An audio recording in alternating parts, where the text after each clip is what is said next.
మానవులు ముఖ్యంగా కొన్ని పుణ్యకార్యాలు మంచి పనుల గురించి తెలుసుకోవాలి. ఇప్పుడు పిల్లి, కోతి సులభంగా బ్రతకగలదు. కుక్క సులభంగా బ్రతకలేదు. అడవులన్నీ నరికేశారు, ఊళ్ళో పడ్డాయి పాపం.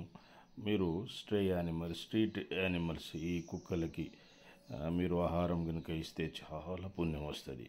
మనుషులకు చేసేదానికన్నా ఎన్నో రెట్లు పుణ్యం వస్తుంది, పాపం కరుగుతుంది, కర్మలు కరుగుతాయి. మీ ఫ్యామిలీని మీరు తొందర బాగుపడతారనమాట.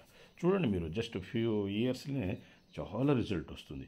మీరు కాశీకి పోయినా కానీ ఎంతో ఖర్చు పెట్టి ఆ పుణ్యం ఎంత వస్తుందో ఏమో తెలియదు, కానీ మీరు ఈ కుక్కలకు సేవ చేస్తే చాలా పుణ్యం వస్తుంది.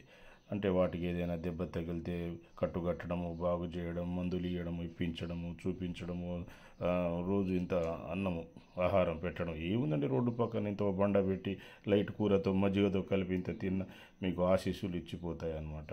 సో నోరు లేని జీవులకు సేవ చేస్తేనే పుణ్యం చాలా వస్తుంది. మనుషులకి ఏముందండి, ఈ రోజుల్లో ఈ రాజకీయ నాయకులు పార్టీలు వద్దన్న స్కీములు పెడుతున్నారు. మనుషులకు చూసేవాళ్ళు బోలెడు మంది ఉన్నారు. అయితే ఈ పశుపక్షాదులకే ప్రాబ్లం అనమాట, మెయిన్గా కుక్కలకు.